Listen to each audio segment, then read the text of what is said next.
태풍 흰남노로 큰 피해를 입은 포항 구룡포 성당과 인근 마을을 취재했습니다. 복구에 힘을 모으고 있는 신자와 주민들을 만나봤습니다.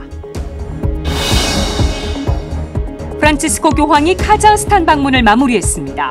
교황은 세계 전통 종교 지도자 대회에서 평화와 형제를 강조했습니다.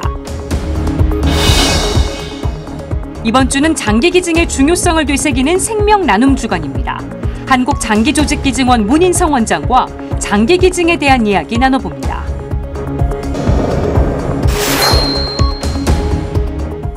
시청자 여러분 안녕하십니까? 9월 15일 목요일 CPBC 뉴스 시작하겠습니다. 태풍 흰남노로 큰 피해를 입은 포항 지역, 구룡포 성당과 인근 마을은 아직도 엉망입니다. 하지만 낙담하지 않고 힘을 합쳐 재난을 헤쳐가고 있습니다. 김형준 기자가 현장에 다녀왔습니다. 만조 때 태풍 흰남노가 덮쳐 마당부터 건물까지 모두 잠겼던 포항 구룡포 성당. 태풍이 휩쓴 지 열흘 가까이 흘렀지만 교육관 바닥은 채 마르지도 않았습니다. 높은 테이블 위로 자리를 옮긴 성모상들과 성물이 그날의 다급함을 보여줍니다. 물에 잠겨 못쓰게 된 가전제품과 집기류들이 산을 이룰 정도입니다. 주변 마을에 사는 신자들의 상황도 마찬가지입니다. 텃밭은 엉망이 됐고 어르신이 타던 전동기도 그대로 잠겼습니다. 한 신자분의 집 안으로 들어와 봤습니다. 보시다시피 집기류를 하나도 치우지 못한 상태고요. 집기류들이 썩어가는 냄새가 코를 찌르고 있습니다. 평소 봉사에 열심이던 김순희 클라라 어르신은 태풍으로 생명의 위협까지 느꼈습니다. 물이 갑자기 밀려들면서 순식간에 집이 가슴 높이까지 잠겨버린 겁니다. 몇 초만 더 들어오면 죽겠더라고요. 그냥 대문 깨지면서 대문 나가면서 그냥 확 들이닥쳐. 순간적으로 그랬어요. 순간적으로. 몸이 불편한 고령 인구가 많은 마을에서 가까스로 목숨을 구한 사례는 이뿐만이 아닙니다. 키가 작으시니까 한 150까지 올라온 거예요. 제일 먼저 온 사람이 베트남 친구예요. 걔가 담 너머로 할머니 손을 잡아가지고 이렇게 끌어가지고 이제 나오신 거예요. 시장 풍경은 쓸쓸합니다. 물건이 있어야 할 매대도 싱싱한 횟감이 있어야 할 수조도 비었습니다. 구룡포는 아름답고 살기 좋은 동네라는 자부심을 가졌던 상인들. 추석 대목을 눈앞에 두고 일어난 날벼락에 충격을 받을 수밖에 없었습니다. 여기는 뭐 축복받은 데인데 뭐 하고 이렇게 있었어요. 그만둘까 싶어요. 귀찮으세요.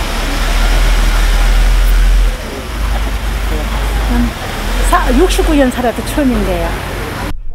하지만 포항 주민들은 절망하고 있지만은 않습니다. 해병대 장병들과 자원봉사자 그리고 주민들 간의 연대로 재난을 헤쳐나가고 있습니다. 그래서 진짜 대한민국 장병들 정말 고마워. 두말 안 하고 다 드러내주고. 그렇기 때문에 오늘 이만큼 진행됐지 않겠습니까? 하지도 말아요. 친하게 하는 교우들이 빨래를 계속 갖다 이게 빨래가 한 번 해가 안 되거든요. 3번, 4번 돌려도 흙탕물이 말도 못 쏟아져요. 근데 한 집에는 지금 8봉지를 가져가고. 오늘도 포항 주민들은 다 함께 복구 작업에 나섭니다. 언제 어디서 일어날지 모르는 재난에 연대하는 일은 비단 포항 주민들만의 몫은 아닐 겁니다. 누구나 다 그렇지만 예기치 못한 상황이 많거든요. 모든 이들을 형제로 대하는 것이 정말 필요하다고 생각하고 또 이런 일들을 잘할 수 있도록 저에게 도움을 주시면. CPBC 김형준입니다. 프란치스코 교황이 카자흐스탄 사목 방문을 마무리했습니다. 교황은 카자흐스탄에서 열린 세계 전통 종교 지도자 대회에 참석했습니다. 맹현균 기자가 보도합니다. 제7차 세계 전통 종교 지도자 대회. 2001년 9.11 테러 이후 시작됐으며 3년마다 개최되는 다종교 행사입니다. 가톨릭교회를 비롯해 불교, 이슬람, 정교회, 힌두교 등 세계 각국 종교 지도자들이 참석합니다. 프란치스코 교황은 전 세계가 직면한 4가지 도전에 대해 역설했습니다. 첫 번째 도전은 취약성과 책임입니다. 코로나 팬데믹으로 전 세계가 연결돼 있다는 걸 확인했고 인류의 취약한 지점과 공동의 책임을 확인할 수 있었다는 설명입니다. 교황이 강조한 두 번째 세계적 도전은 평화입니다. 지난 수십 년 동안 종교 지도자들은 평화를 수도 없이 외쳤습니다. 하지만 여전히 우크라이나 전쟁, 한반도 분단, 고착화 등 전쟁과 대결의 재앙은 세계를 괴롭히고 있습니다. Non giustifichiamo mai la violenza. Non permettiamo che il sacro venga strumentalizzato da ciò che è profano. Il sacro non sia puntello del potere e il potere non si puntelli di sacralità. 교황이 제시한 세 번째 도전은 형제입니다. 태아와 어린이, 이민자, 노인이 너무나 쉽게 버려지는 세상이지만 모든 인간은 신성하다는 것입니다. 전쟁과 빈곤, 기후위기의 피해자인 약자들을 돌보고 그런 목소리를 계속 내는 것이 종교의 역할이라고 강조했습니다. 네 번째 도전은 기후위기에 공동의 집을 돌보는 것입니다. 교황은 세상에 팽배한 착취의 사고방식을 버리고 자연 환경을 돌보는 데에 더욱 투신해야 한다는 점을 거듭 피력했습니다. 회의가 끝나고 교황은 카자흐스탄 가톨릭 공동체를 격려했습니다. 교황은 전체 인구의 1%에 불과한 카자흐스탄 가톨릭 신자들과 함께 누르술탄 엑스포장에서 미사를 거행했습니다. Che cosa deve accadere ancora? Quanti morti bisognerà attendere prima che le contrapposizioni cedano il passo al dialogo per il bene della gente, dei popoli e dell'umanità? L'unica via di uscita è la pace e la sola strada per arrivarci è il dialogo. 교황은 38번째 해외 사목 순방을 통해 평화와 종교 간 대화의 메시지를 남기고 귀국길에 올랐습니다. CPBC 맹현균입니다. 이번 주는 장기 기증의 중요성을 알리는 생명 나눔 주간입니다. 이식을 기다리는 환자는 많고 기증자는 턱없이 부족한 상황인데요. 한국장기조직기증원 문인성 원장과 장기 기증에 대한 이야기 나눠보겠습니다. 원장님 안녕하세요. 네, 안녕하세요. 네. 40년 넘게 외과 의사로 일해 오셨잖아요. 네. 또 장기 이식에 관해서 많이 또 해오셨기 때문에 이 장기 기증의 중요성을 누구보다 피부로 느끼고 계실 것 같습니다. 네. 어떠세요? 아이고, 참 장기 기증이 굉장히 중요하거든요. 장기가 기능을 못하게 되면 새로운 장기로 기능을 하게 해줘야 되거든요.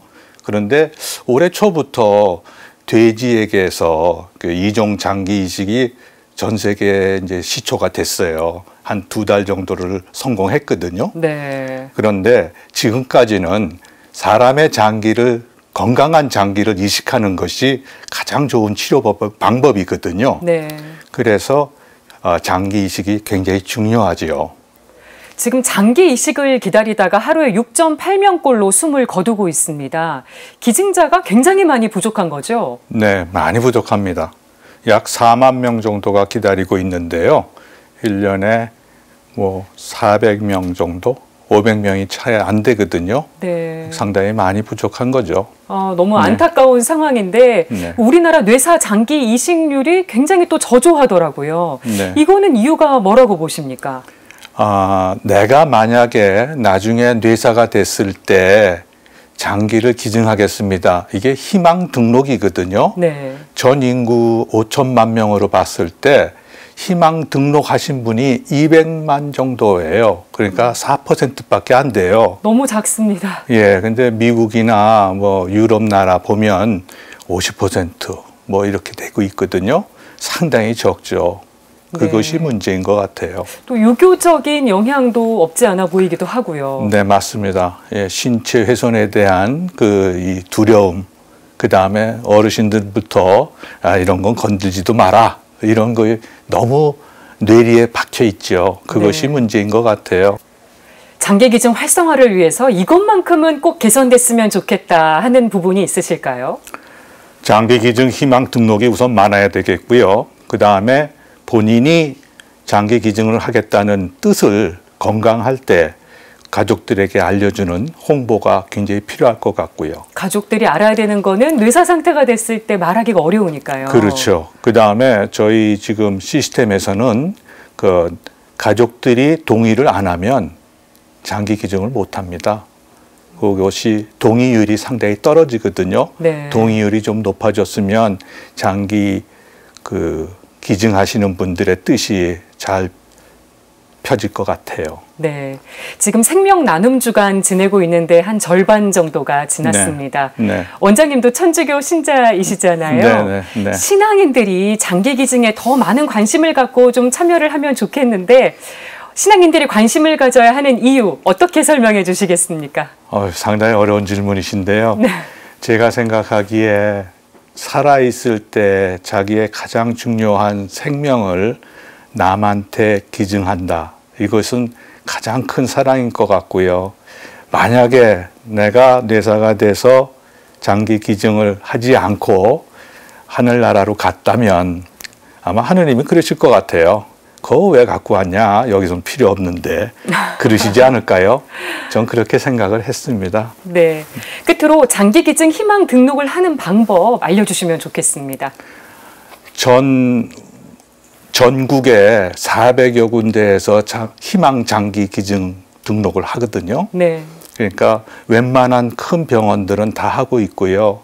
저희 한국장기조직기증원도 마찬가지고 한마음 한몸운동본부도 그렇고 불교에서도 하고 있고 기독교에서도 하고 있고 400여 군데에서 받고 있어요. 네. 저희는 그 1544-0606 그 전화해 주시면은 저희가 자세히 안내해 드릴게요. 네, 많은 분들이 또 이번 기회에 동참을 좀 해주시면 좋겠습니다. 네, 맞습니다. 네, 예. 지금까지 생명 나눔 주간 맞아서 한국장기조직기증원 문인성 원장과 얘기 나눠봤습니다. 원장님 오늘 말씀 고맙습니다. 네, 고맙습니다. 인천가톨릭대와 가톨릭관동대가 상호교류 및 공동발전을 위한 공유협약을 체결했습니다. 인천가톨릭대와 가톨릭관동대학교는 지난 5일 가톨릭관동대에서 대학 교육의 혁신을 추진하기 위한 상호 협력을 약속했습니다. 두 대학은 협약을 통해 공동 혁신을 위한 공동연구는 물론이고 우수교육 프로그램과 사업 공유 확산, 공공미술과 바이오헬스 미디어 사업 교류 등을 함께 추진하기로 했습니다. 또 두 대학은 링크 사업 공유와 협업을 통한 산업협력 고도화를 위한 협약식도 별도로 체결하고 현장 실습과 교육 프로그램 확산 등에서도 함께하기로 뜻을 모았습니다. 인천가톨릭대 총장 송태일 신부는 이번 협약이 미래인재 육성과 더불어 지역사회 발전을 위한 협력이 되길 기대한다고 말했습니다. 이상으로 뉴스를 마칩니다. 시청해주신 여러분 고맙습니다.